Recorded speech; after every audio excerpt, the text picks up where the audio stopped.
G'day punters, welcome back to the MacBet Early Move, the Queensland Racing Show where we preview the feature races on a Saturday in Brisbane. Joining me as always, professional punter John McLeod. John, how are you going today? Hey James, really good. Just trying to get around these storms. We've got a big one here yesterday afternoon. We just missed that from Ipswich, but it went around us at Ipswich, which was unbelievable. It looked like it was going to be just below us off the face of the earth at one stage. There has been a few. It's been very Queensland at the moment as well. It's sort of been hot days and storms in the night. Talking Ipswich went okay yesterday. Sort of only had the sort of half unit earlier in the morning, but came into one strong from the yard. That was Think Glory in race 2. Bailey gave it a decent ride. Yeah, he rode it perfect actually. He sort of was in. He went forward. It was going to take a sit early, and then all of a sudden something else kicked up on the inside of him, wanted to be where he wanted to be, and then he had to make a decision. And thankfully, he just took the bull by the horns and went around to second, and it was a good win. Those sort of things. We've been talking about it of late that the yard is given us another little bit of ammo here, just because in the mornings there may not be a horse that we could really want to tumble into in any fashion, and whereas in the past we've sort of thought, oh, we've got to put some units on something, just because no one wants to buy something that we have not having a bet. Whereas we don't feel like that at the moment. We're sort of more, well, if there's nothing in the morning, there's no prices there to be taken, we won't do it. We'll wait for the yard and see it and get a bit more information, and that's what happened with this horse. He looked beautiful in the yard. The fence was in the right place to be, so the favourite was, I thought the favourite might lead it, and but as it turned out, it sort of finished up on the back of the one we backed, and ours was just too good. So it was just a nice ride by Bailey. He's one bloke I just really have a lot of confidence in backing him, because he puts the horses in the right spot. He knows his horse, and I don't think there's a bloke who I would rather be on than him. Wow. Only he rides good, but he's a certain type of jockey, a really quiet jockey, where Bailey sort of is a bit of a pusher and a shover, and he can take a sit when he wants to. So the best of both worlds. Certainly. Well, that's what we were talking about last week. He pushed home He Knows for us, and then this week we're talking Think Glory, and he's nudged that 3. He almost fell off in the first race. I don't know if you saw that. Up on the handlebars. Yeah, I think it was Pengelly. He come across him right at the finish. He never stopped riding either, so he might be in a little bit of trouble there. But he was lucky to stay on, that's for sure.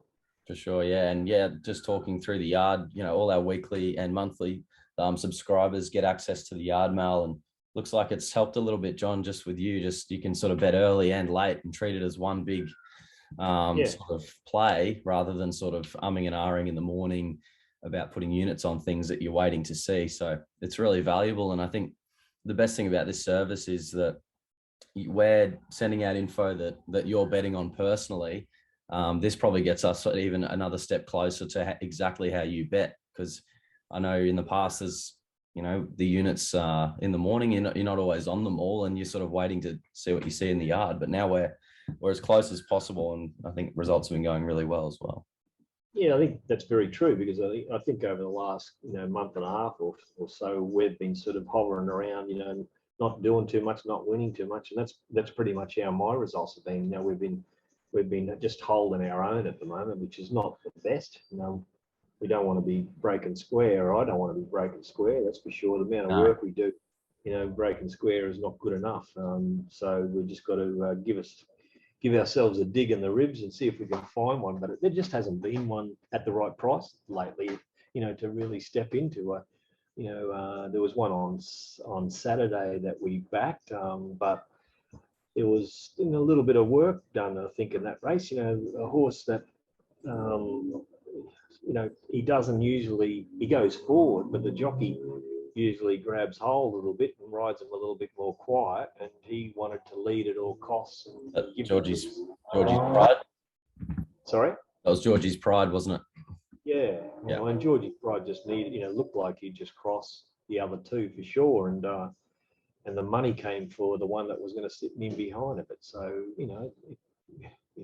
I don't usually have bad thoughts about them. I let it run, but that one, when I'm all for the way that jockeys usually ride, and when they ride out of their usual way of riding, well, then that sings a few alarm bells to me. Something, Anyway, something we'll get smells. on with it. Yeah, we will move right on.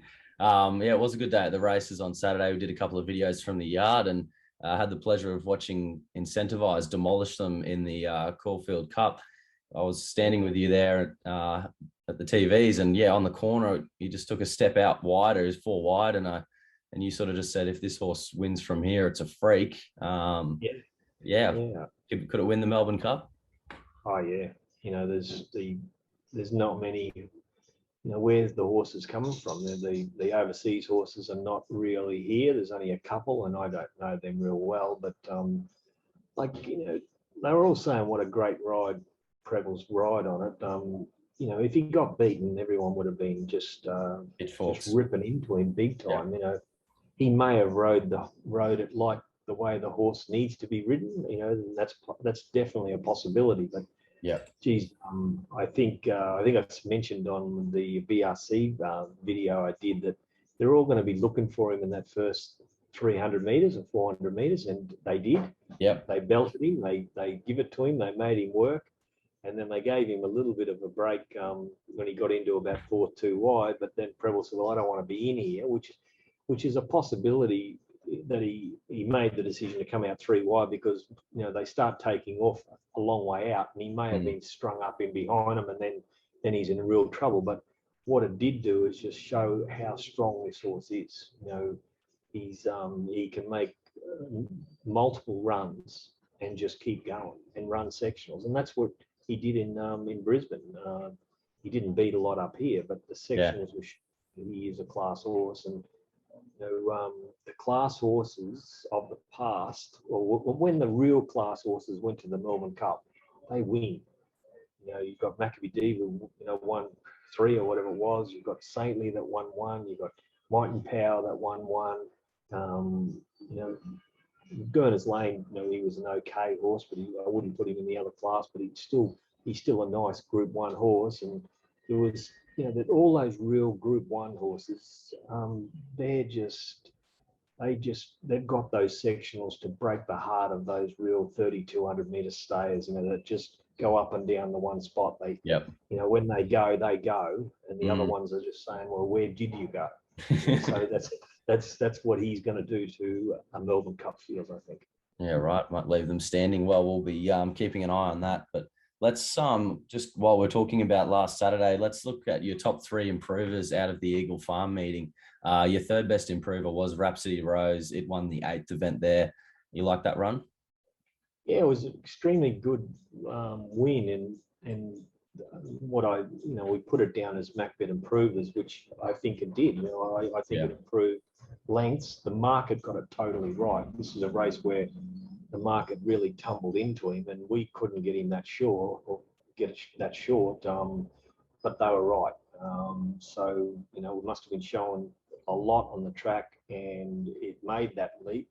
And whether it can go again or just hold it, it's 1400 was a little bit of a question mark for me, but it did it with ease, I think. So it's definitely did a job that you could back again.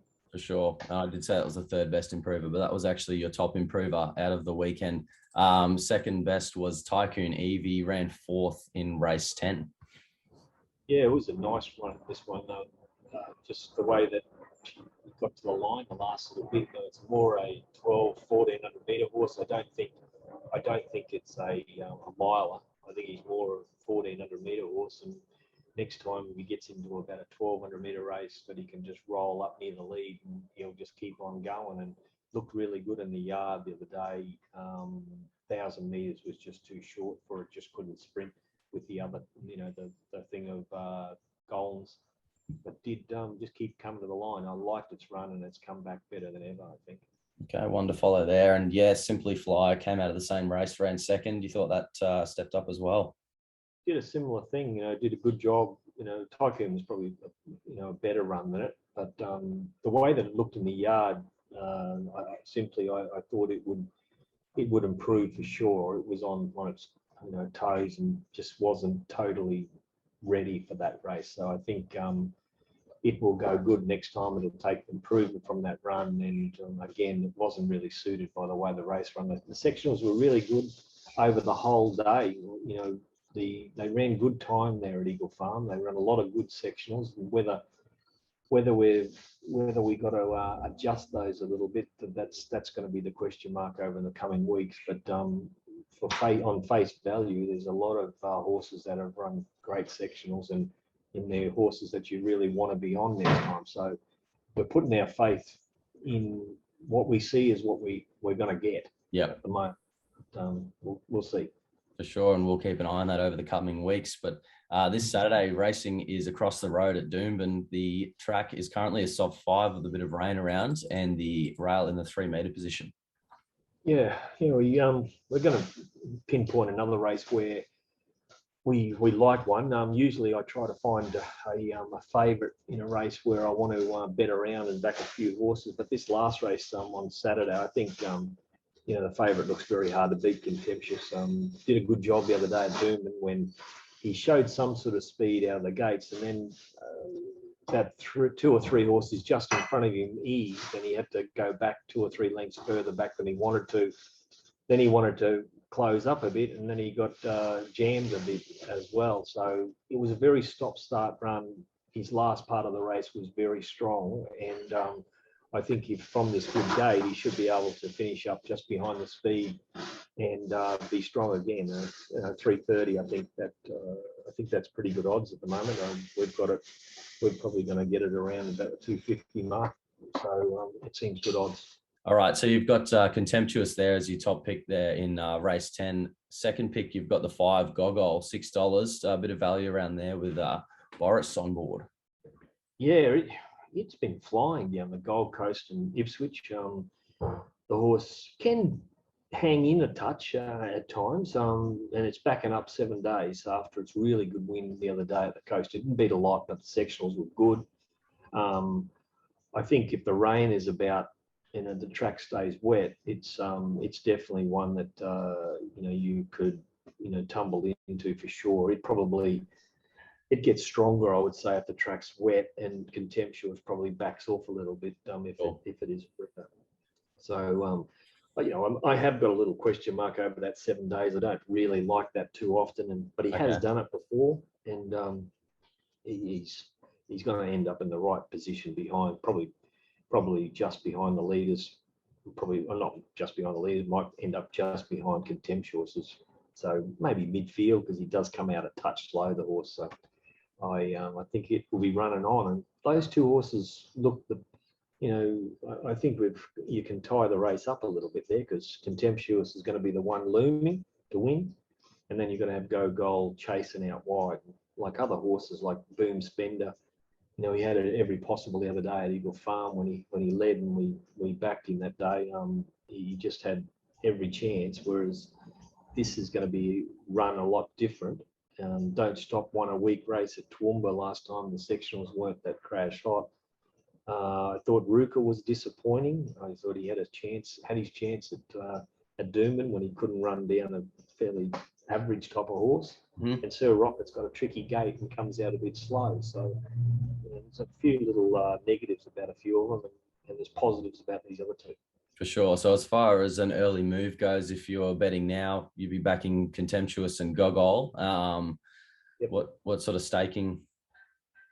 I'd say, well, at the moment, I'm thinking 3 units on Contemptuous and 1 on Gogol. I think that's about the play. Yep. If it becomes wet, it might become 2 and 2. Yep. It's either 3-1 or 4-1. Yep. If it's wet, it might be 2-2. So okay. I'll just have to revisit that in the morning and see what we think. Absolutely. Or on Saturday morning. Yeah, for sure. And if you guys want to get the information and get the advice there on Saturday morning, head to macbet.com.au, get yourself a tip sheet or platinum sheet that will give you our recommended bets in every race. Platinum sheet includes the rated prices, which is extremely important for backing and laying horses that are over and under the odds. And then of course, we've got the yard mail as well. So we'll get all of that tied in together this weekend. So we're at Doomben and Gold Coast. All the boys will be launching in at the yard. Yeah, they're all there. Brad and Brody will be down the Gold Coast, and Tom and I will be at Eagle Farm, sort of thing, where I think Tom's doing the odds and I'm doing the evens. So there you go. Keep an eye out on that too. Good, Batman and Robin. All right, John. Well got to try to work out who's Robin and who's Batman at the moment. We need a little tracker. We need a head-to-head profit on turnover tracker or something. That'll be your telling. But yeah, good luck then, and good luck today at Gatton. We've only got the 2 bets there, so yeah, we'll see how we go. Thanks, John. All right, mate. Cheers.